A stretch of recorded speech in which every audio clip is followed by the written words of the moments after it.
अस्सलाम वालेकुम दोस्तों, ये जो भाई आप वीडियो में देख रहे हैं, इनका नाम पहले उमेश था। अब इन्होंने माशाल्लाह से कलमा पढ़ कर के इस्लाम में ये दाखिल हो चुके हैं और इन्होंने अपने मुंह से, अपनी ज़बान से ही सारी चीज़ें बताई हैं कि कैसे इन्होंने इस्लाम को कबूल किया और क्या-क्या इनको परेशानी झेलनी पड़ी। और इस वीडियो में हम बात करेंगे वसीम रिज़वी की भी कि कुछ बातें उनकी भी इन्होंने अपनी ज़बान से कही हैं, अपनी ज़ुबानी से निकाली हैं। वसीम रिज़वी के बारे में कुछ बातें कि कैसे उसका मकसद क्या था, कि वो धर्म के बारे में जो उल्टा सीधा बोलता था उसका मेन मकसद क्या था, वो सारी की सारी चीज़ें वो आपको इस वीडियो में मिल जाएंगी। तो इस वीडियो को एंड तक ज़रूर देखिएगा। वीडियो पसंद आई हो तो वीडियो को लाइक करिएगा, चैनल को सब्सक्राइब करिएगा। अस्सलाम वालेकुम। वसीम रिजवी उर्फ जितेंद्र त्यागी वैसे खानदानी मुसलमान था, उसके बाद हिंदू बन गया। अल्लाह इसको हिदायत दे। देखो, मैं अपने बारे में कुछ बोलूं इससे पहले ही मैं क्लियर कट बोल देता हूं। अगर मैं अपने धर्म की तारीफ करता हूं या मजहब इस्लाम की बात करता हूं तो इसका मतलब जरा सा भी ये नहीं है कि मैं किसी की बुराई कर रहा हूं या मैं किसी के मजहब को या किसी के धर्म को बुरा बोल रहा हूं। बिल्कुल नहीं दोस्तों, सोशल मीडिया पर जब मेरी शुरुआत हुई थी, आप लोग जानते हैं मेरा नाम इम्तियाज से शुरू हुआ और उसके बाद बहुत टाइम के बाद लोगों को पता चला कि मैं पहले हिंदू था, फिर मैं मुसलमान बना। मैंने कभी ये बात नहीं बताया लोगों को क्योंकि मुझे ऐसा लगा नहीं बोलना चाहिए, इसकी जरूरत ही नहीं पड़ी। इंसान अपने काम से जाना चाहता है, क्या हिंदू, क्या मुस्लिम, क्या क्रिश्चियन, क्या ईसाई।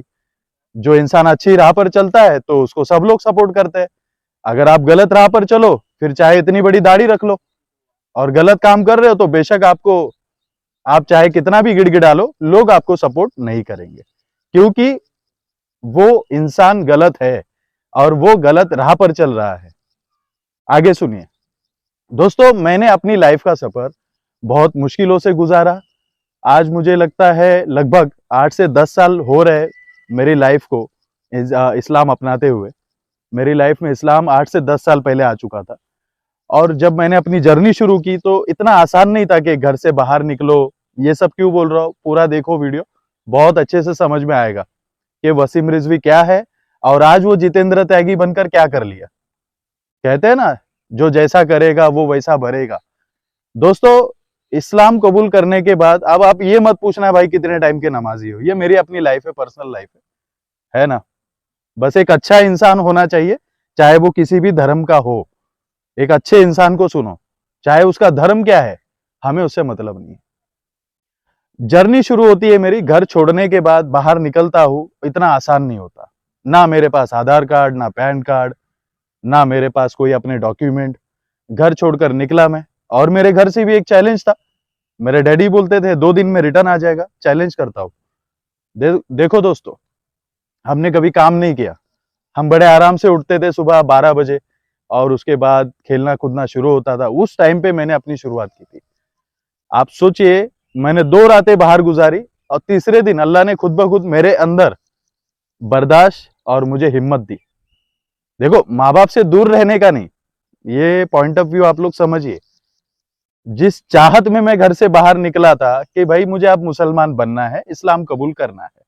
देखो, कोई हिंदू बनता है, कोई मुस्लिम बनता है, कोई क्रिश्चियन बनता है, वो अपनी सबकी मर्जी होती है।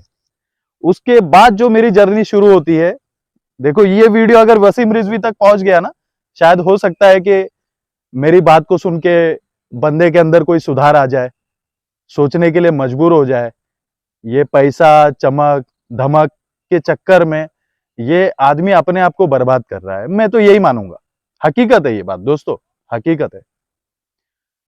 तो जब मैंने अपनी लाइफ की शुरुआत की, जब मैं अपने घर से बाहर निकला, कोई दोस्त नहीं, कोई यार नहीं, कोई पहचान नहीं। बताओ, फिर भी अल्लाह ने मेरा जरिया बनाया।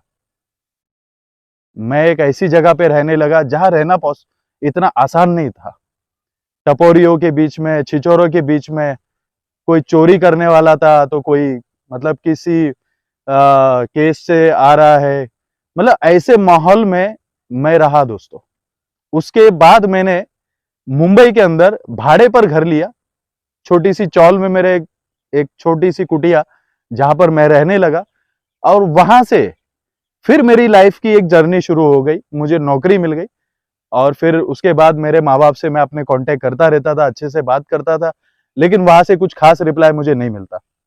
बस इतना ही बोलते कि चुपचाप घर आ जा और वो इस्लाम धर्म छोड़ वापस घर आ जा। तो ऐसी बातें मेरे साथ की जाती थी, लेकिन मैंने हार नहीं मानी दोस्तों। फिर देखते देखते मेरी भी फैमिली बनी।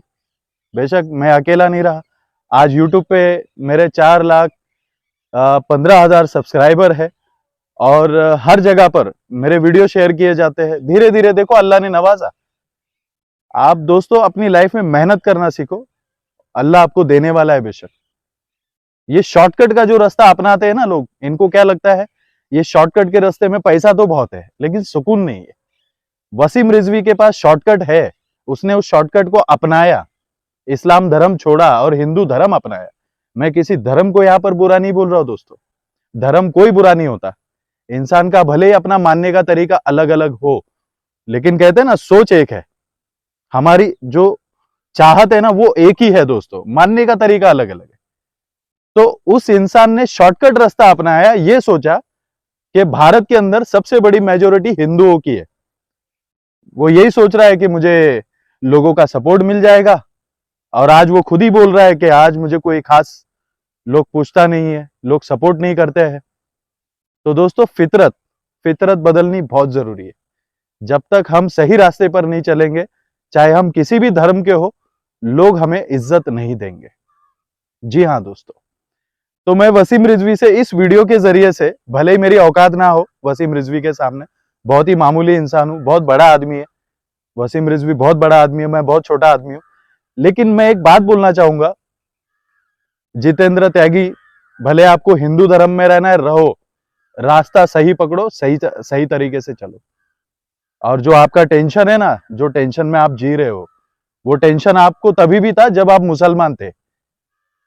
लेकिन ये फितरत इंसान को वही ले जाती है जैसे इंसान की हरकतें होती है। आप समझ रहे हो? तो ये सोशल मीडिया का उपयोग मैं कभी गलत नहीं करता, और हमेशा मैं अपनी बातों को अच्छे से रखता हूँ, ठीक है। अब अपने कुछ लोग हैं चाहने वाले, कभी कभी किसी को मेरी बात पसंद नहीं आती, सब बोलते हैं कि भाई आपकी कुछ बातें अच्छी नहीं लगती। देखो जो हूं आपके सामने हूं, बनावटी काम मुझे पसंद नहीं है, मैं बनावटी बातें नहीं करता हूं, क्योंकि मैं यहाँ पर ना फेमस होने आया हूं, ना मुझे सोशल मीडिया का पैसा चाहिए। अल्लाह ने ये हाथ पैर दिए, जिंदाबाद, और देने वाली जात अल्लाह की, बेशक अल्लाह मुझे देगा। तो चलिए आज के लिए इतना ही है, सिर्फ इतना ही कहूंगा, नीयत पे सारा काम होता है, नीयत गलत तो सब गलत, फिर चाहे आदमी किसी भी धर्म का हो। चलिए, मैंने आज तक कोई भी गलती की है तो मैं अपने व्यूवर से भी माफी चाहूंगा, और किसी भी अन्य धर्म के लोगों को अगर मेरी कभी कोई बात बुरी लगी है, वैसे पुलिस की तरफ से भी हमें सजा भी मिली, सब कुछ हुआ हमारे साथ। तो खैर फिर भी मैं किसी इंसान का दिल दुखाना नहीं चाहता, चाहे वो किसी भी धर्म का हो। मेरी बातों से अगर कभी किसी को तकलीफ हुई हो तो माफ कर दीजिए।